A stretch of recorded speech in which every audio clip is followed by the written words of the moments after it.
সুপ্রিয় শিক্ষার্থী, সবাইকে শুভেচ্ছা জানিয়ে শুরু করছি আজকে ক্লাস। আশা করছি সবাই ভালো আর সুন্দর এবং সুস্থ রয়েছে। তোমাদের সেই মর্মেই আবারও শুভেচ্ছা জানাচ্ছি এবং তোমাদের আমন্ত্রণ জানাচ্ছি আজকে শ্রেণী পরীক্ষায়। তোমরা জানো ভাব ও কাজ সম্পর্কে আমরা এর আগে 2টি ক্লাস করেছি এবং সেই ভাব ও কাজের সম্পূর্ণ বিষয়টা আমরা জানার চেষ্টা করেছিলাম এবং ভাব ও কাজ প্রবন্ধে বলেছিলাম যে ভাবনার সাথে কাজের একটি মিল থাকবে, অর্থাৎ কর্মঠ বা সাহসীরাই আগামী দিন জয়ী হতে পারবে। সেই বিষয়ের উপর আমাদের আজকে একটি শ্রেণী পরীক্ষা রয়েছে। তোমরা আগেও পরীক্ষা দিয়েছো, অর্থাৎ তোমাদের ভয়ের কিছু নাই। বহু নির্বাচনী বা তোমাদের যে টিক চিহ্ন থাকবে সেই টিক চিহ্ন তোমরা সঠিক উত্তরটা লিখবে, লিখে পাশে একটা টিক চিহ্ন দিবে, এটা মনে রাখবে। আর সৃজনশীল প্রশ্ন থাকবে একটি, এখানে তোমরা উত্তরটা লেখার চেষ্টা করবে। তোমাদের সবাইকে সেই প্রশ্নে আমন্ত্রণ জানিয়ে আজকে আমরা নিয়ে যাচ্ছি তোমাদের পরীক্ষায়। চলো আমরা মূল পরীক্ষায় যে আজকে দেখি যে আমাদের মেধাটা কতটুকু যাচাই করা যায়। সবাইকে পরীক্ষা দেওয়ার আন্তরিক অভিনন্দন জানাচ্ছি। সবাইকে বহু নির্বাচনী প্রশ্নে স্বাগতম জানাচ্ছি। প্রথমে আমি প্রশ্নগুলো বলবো, অপশনগুলো বলবো, তোমরা সেটিকে মনে রাখবে, ঠিক আছে? রেখে সঠিক উত্তরটি বেছে তারপরে কাজ করবে, অর্থাৎ খাতায় লিখে নেবে, নিয়ে সেটার পাশে একটি টিক চিহ্ন দেবে। 1 নম্বর প্রশ্ন রয়েছে, ভাব ও কাজের সম্পর্ক কেমন? ক নিকটবর্তী, খ দূরবর্তী, গ অভিন্ন, ঘ পার্থক্যপূর্ণ।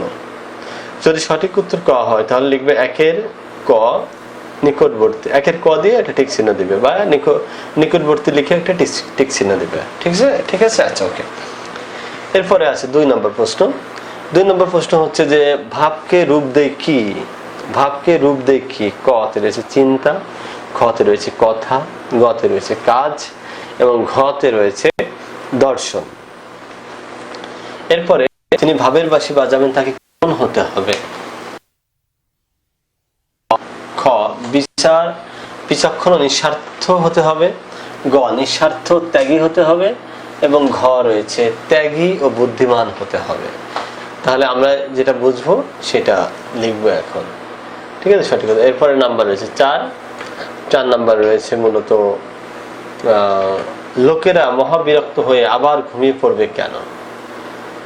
ক ভাবের বাঁশি বাজালে, খ কাজ না করলে বা কাজ না থাকলে, গ অতিরিক্ত কাজের চাপ থাকলে এবং ঘ রয়েছে অর্থহীন কাজ করতে হলে। আচ্ছা, এরপরে রয়েছে 5 রয়েছে ঢোল কাশি বাজিয়ে কার ঘুম ভাঙাতে হয়? ক বিভীষণ, খ রাবণ, গ মেঘনাদ, ঘ কুম্ভকর্ণ।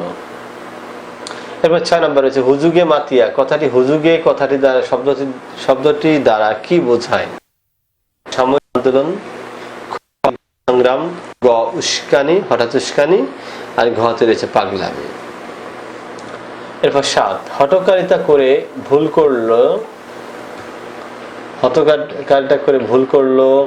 ক নম্বর রয়েছে বিশ্ববিদ্যালয়ের ছাত্ররা, খ সাহসী তরুণরা, গ তে রয়েছে হুজুগে আন্দোলনকারীরা, ঘ তে রয়েছে বদ খেয়ালি মানুষেরা। এরপর 8 রয়েছে দেখো সুবর্ণ সুযোগ। দেখো সুবর্ণ সুযোগ আজ মাঠে মারা যাচ্ছে কেন? সুবর্ণ সুযোগ আজ মাঠে মারা যাচ্ছে কেন? ক তে রয়েছে তথাকথিত কর্মীর অভাবে। এরপরে রয়েছে খ তে রয়েছে তরুণ ছাত্রদের অভাবে, গ তে রয়েছে সত্যিকার কর্মীদের অভাবে, আর ঘ তে রয়েছে ত্যাগী ঋষির অভাবে। এরপরে আসে 9 রয়েছে 10 চক্রে দেশভূত শূন্যস্থানে কি বসবে? 10 চক্রে দেশভূত শূন্যস্থানে বসবে ক মানুষ, খ ভগবান, গ দেবতা, ঘ জনগণ। এরপরে 10 লেখক কোন শক্তিকে জাগিয়ে তুলতে বলেছেন? 10 ক তে রয়েছে সত্যের শক্তিকে, খ তে রয়েছে কর্মের শক্তিকে, গ তে রয়েছে আত্মার শক্তিকে, ঘ রয়েছে ভাবের শক্তিকে। এরপর রয়েছে 11 নম্বর প্রশ্ন। 11 নম্বর প্রশ্ন রয়েছে সামনের দেওয়ালকে ভাঙতে কোথায়, দেখো কোথায় বল মারতে হবে? সামনের দেয়ালকে ভাঙতে হলে কোথায় মারতে হবে? এখন কোথায় মারতে হবে? দেখো ক দেওয়ালে, খ খ ভিত্তিমূলে, গ বেদিতে, ঘ মর্মমূলে। 12 নম্বর রয়েছে, 12 নম্বর প্রশ্ন রয়েছে লেখক কোথায় চুরি করতে নিষেধ করেছেন? ক কর্মের ঘরে, খ ভাবের ঘরে, গ জ্ঞানের ঘরে, ঘ চিন্তার ঘরে। 13 ভাব ও কাজ প্রবন্ধের মূল কথা কি? ক ভাবের স্রোতে গা ভাসিয়ে দেওয়া, খ ভাবে উদ্বেল হওয়ার পাশাপাশি কর্মে প্রবৃত্ত হওয়া, গ বাস্তব উদ্যোগ গ্রহণ করা থেকে বিরত থাকা, এবং ঘতে রয়েছে পরিকল্পিত কর্মশক্তি সম্পর্কে সচেতন পদক্ষেপ নেওয়া। 14 বন্যায় দেখো বন্যায় যাবা যাদের ভাসিয়ে আনে, বন্যায় যাদের ভাসিয়ে আনে তাদেরকে কি বলা হয়? দেখো বন্যায় যাদের ভাসিয়ে আনে তাদের বলা হয় ক নম্বর, দেখো বন্যাভাসী, খ স্রোতভাসী, গ বানভাসী, ঘতে রয়েছে পানিভাসী। এরপর 15 নম্বর রয়েছে, 15 নম্বর ভাব ও কাজ প্রবন্ধে হুজুগ শব্দটি দ্বারা কি বোঝানো হয়েছে? ক আয়োজন, খ রীতিসিদ্ধ, গ সাময়িক ঝামেলা, ঘ সাময়িক আন্দোলন। 16 নম্বর প্রশ্ন, দেখ আমাদের যা জাগিয়ে তোলা প্রয়োজন: 1 নিজের পরাবিদ্যা, 2 নিজের বুদ্ধি, 3 নিজের কর্মশক্তি। নিচের কোনটি সঠিক? ক 1 ও 2, খ 1 ও 3, গ 2 ও 3, আর ঘ 1, 2 ও 3। যেটি সঠিক হবে সেটা লিখবে তোমরা। এরপর রয়েছে 17 নম্বর প্রশ্ন। 17 নম্বর প্রশ্ন রয়েছে ভাবের সার্থকতা থাকে না যদি 1 তাকেও কার্যে দাস করা যায়, 2 ভাবে উন্মত্ত লোককে দিয়ে গরমা গরম কার্যসিদ্ধি করানো না হয়, 3 দেখো ভাবাবেশ কর্পূরের মতো উড়ে যাওয়া। কোনটি সঠিক হবে? দেখো কোনটি সঠিক হবে? ক 1 ও 2, খ 1 ও 3, গ 2 ও 3, ঘ 1, 2 ও 3। আচ্ছা 18 নম্বর দেখো, বাঙালি যেদিন ঐক্যবদ্ধ হয়ে বলতে পারবে বাঙালির বাংলা, সেদিন তার অসাধ্য সাধন করবে। কথাটির মধ্যে ভাব ও কাজ প্রবন্ধে প্রকাশ পেয়েছে: ক বাঙালি জাতীয় স্বকীয়তা, খ বাঙালি আদর্শময়তা, গ বাঙালির আত্মজীবনী শক্তি, ঘ বাঙালির সামগ্রিক জীবন ব্যবস্থায় সাহসের ভূমিকা। 19 মশগুল শব্দটি ভাব ও কাজ প্রবন্ধে কোন অর্থকে প্রকাশ করেছে?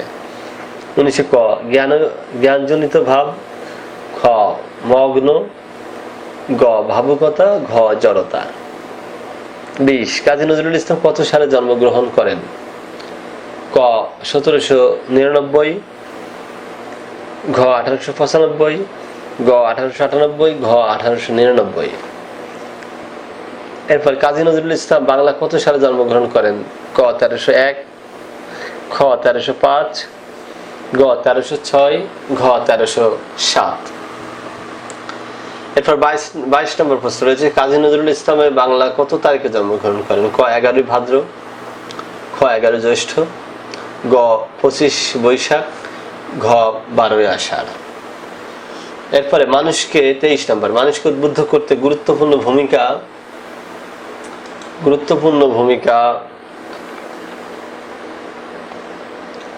ভূমিকা রাখে কে? দেখো রাখে কোনটি বা কে, কোনটি বলেছি। ক নাম্বার রয়েছে কাজ, খতে রয়েছে স্বপ্ন, গতে রয়েছে আনন্দ, ঘতে রয়েছে ভাব। এরপর 24 কাজী নজরুল ইসলাম কত সালে মৃত্যুবরণ করেন? ক 1976 সালে, গ 1975 সালে, ঘ 1974 সালে, এবং ঘতে রয়েছে 1973 সালে। 26 রয়েছে নজরুলের লেখায় কোন শব্দ ব্যবহারের কুশলতা আছে? ক আরবি ও ফার্সি, খ হিন্দি সংস্কৃত, গ বাংলা উর্দু, ঘতে রয়েছে উর্দু ফার্সি।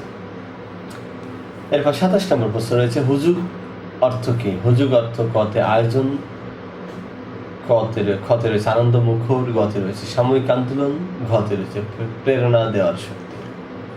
28 লোকেরা মহাবিরক্ত হয়ে আবার ঘুমিয়ে পড়বে কেন? 28 কতে রয়েছে ভাবের বাঁশি বাজালে, খতে রয়েছে কাজ না থাকলে, গতে রয়েছে ধর্মীয় মূল্যবোধ না জাগলে, ঘতে রয়েছে অতিথি পরায়ণতা না থাকলে। 29 কাজী নজরুল ইসলাম কোন জেলায় জন্মগ্রহণ করেন? 29 কতে রয়েছে বর্ধমান, খতে রয়েছে আসাম, গতে রয়েছে নদিয়া, ঘতে রয়েছে 24 পরগনা। এরপর 30 নম্বর প্রশ্ন রয়েছে কাজী নজরুল ইসলামকে বিদ্রোহী কবি বলা হয় কেন? 31 তার কবিতায় পরাধীনতার বিরুদ্ধে বিদ্রোহ উচ্চারিত হয়েছে বলে। 2 অবিচার ও শোষণের বিরুদ্ধে তিনি প্রতিবাদ করেছেন বলে। 3 তিনি শুধু বিদ্রোহের কবিতা লিখেছেন বলে। নিচে কোনটি সঠিক? ক 1 ও 2, খ 1 ও 3, গ 2 ও 3, ঘ 1, 2 ও 3। এগুলো সঠিক উত্তর করবে। আমি তোমাদের এখন মূল উত্তরটা বলবো, তোমরা মূল উত্তরটা খাতায় মিলিয়ে নেবে। আমাদের 1 নম্বর প্রশ্ন ছিল ভাব ও কাজের। 1 নম্বর প্রশ্ন ছিল ভাব ও কাজের সম্পর্ক কেমন? একই সঠিক উত্তর ছিল 2 বা খ দূরবর্তী। 2 নম্বর প্রশ্ন ছিল ভাবকে রূপ দেয় কি? 2 এর সঠিক উত্তর গ কাজ। ভাবকে রূপ দেয় কাজ। 3 যিনি ভাবের বাঁশি বাজাবেন তাকে কেমন হতে হবে? এটাও গ নম্বর উত্তর বা 3 নম্বর। 3 3 উত্তর নিঃস্বার্থ ও ত্যাগী। 4 রয়েছে লোকেরা মহাবিরক্ত হয়ে আবার ঘুমিয়ে পড়বে কেন? 4 খ কাজ না থাকলে। 5 ঢোল কাশি বাজিয়ে কার ঘুম ভাঙতে হয়? 5 ঘ কুম্ভকর্ণ। 6 হুজুগে মাতিয়া কথাটি হুজুগে শব্দটি দ্বারা কি বোঝায়? 6 ক সাময়িক আন্দোলন। 7 হঠকারিতা করে ভুল করলো, সাথে 3 উত্তর হুজুগে আন্দোলনকারীরা। 8 সুবর্ণ সুযোগ আজ মাঠে মারা যাচ্ছে কেন? 8 গ সত্যিকার কর্মীর অভাবে। 10 চক্রে দেশ ভূত শূন্যস্থানে কি বসবে? এর সঠিক উত্তর হচ্ছে শূন্যস্থানে বসবে দায়ের খ উত্তর ভগবান। আচ্ছা, এরপরে আসো আমাদের 10 নম্বর প্রশ্ন ছিল লেখক কোন শক্তিকে জাগিয়ে তুলতে বলেছেন? 10 গ হবে আত্মার শক্তি।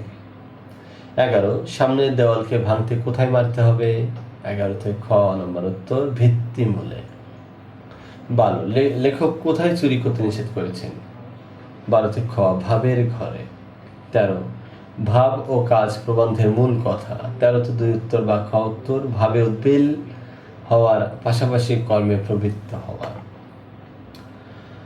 14 নম্বর প্রশ্ন বন্যায় যাদের ভাসিয়ে আনে তাদেরকে কি বলা হয়? 14 গ বানভাসী। 15 ভাব ও কাজ প্রবন্ধে হুজুগ শব্দের দ্বারা কি বোঝানো হয়েছে?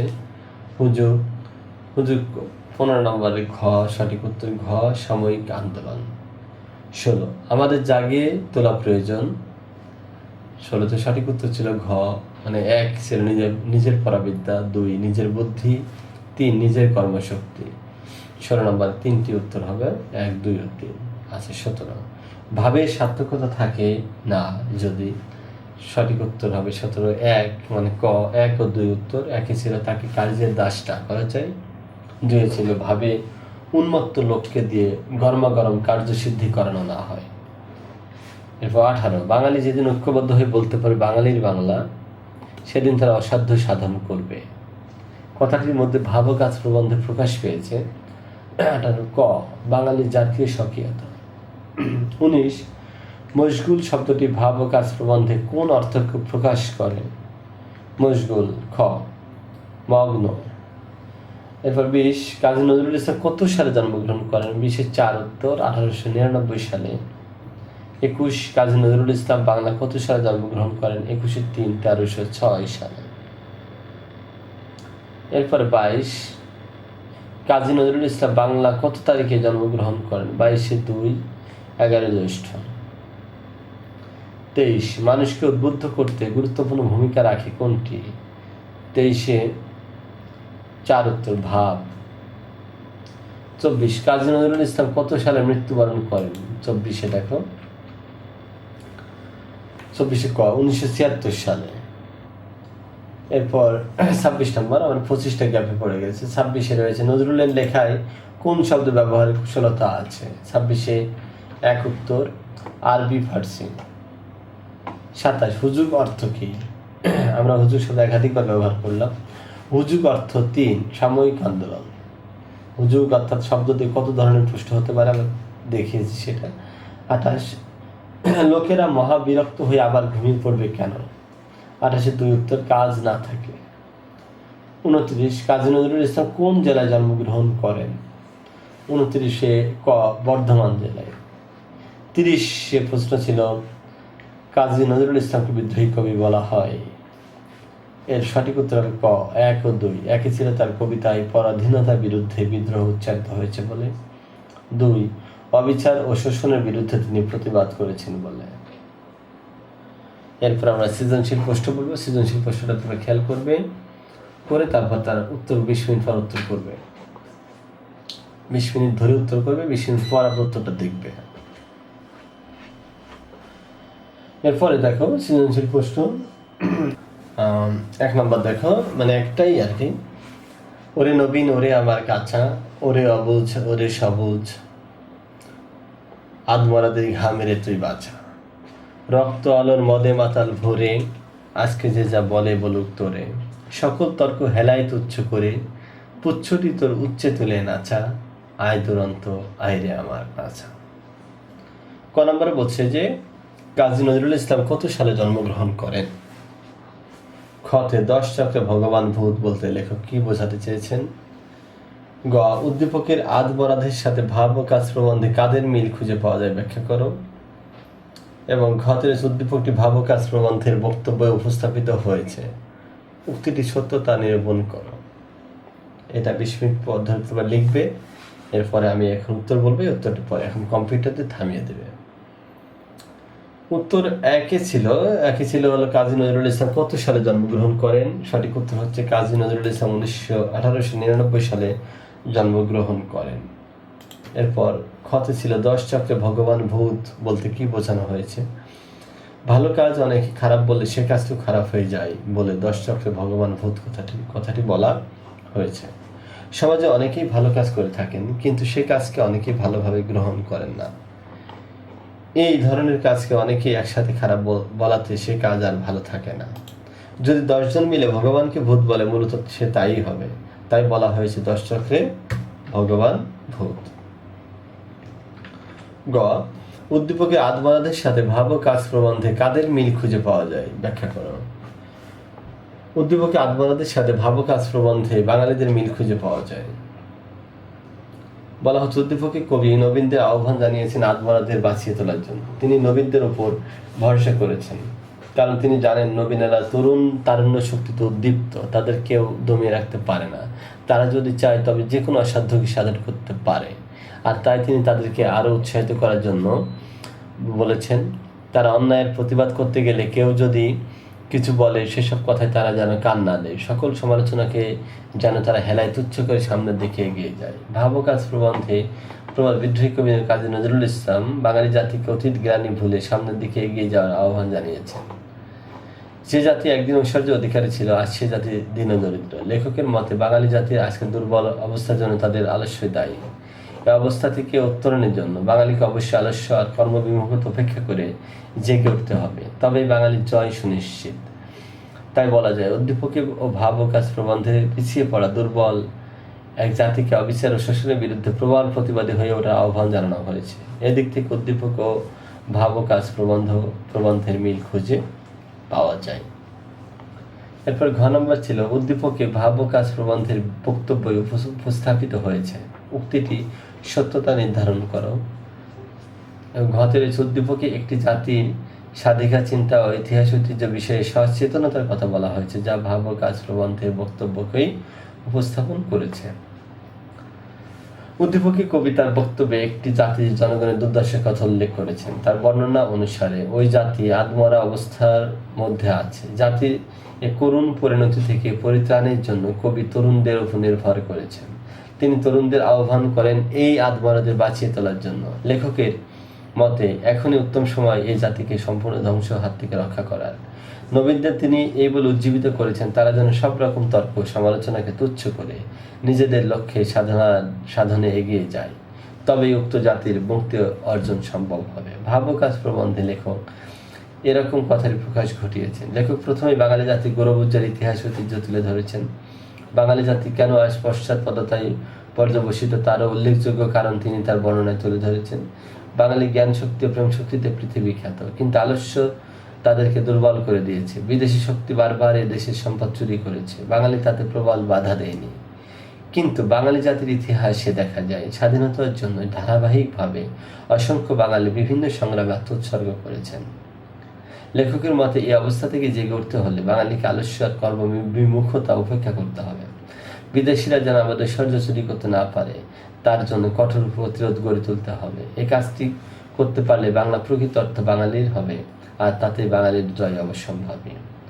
উপযুক্ত বর্ণনায় প্রেক্ষিতে বলা যায়, একটি জাতিকে তার সমৃদ্ধ ইতিহাস ঐতিহ্যের কথা স্মরণ করিয়ে দিয়ে তার বর্তমান খারাপ অবস্থা থেকে মুক্তি লাভের পথ দেখানো হয়েছে ভাবক আজ প্রবন্ধে।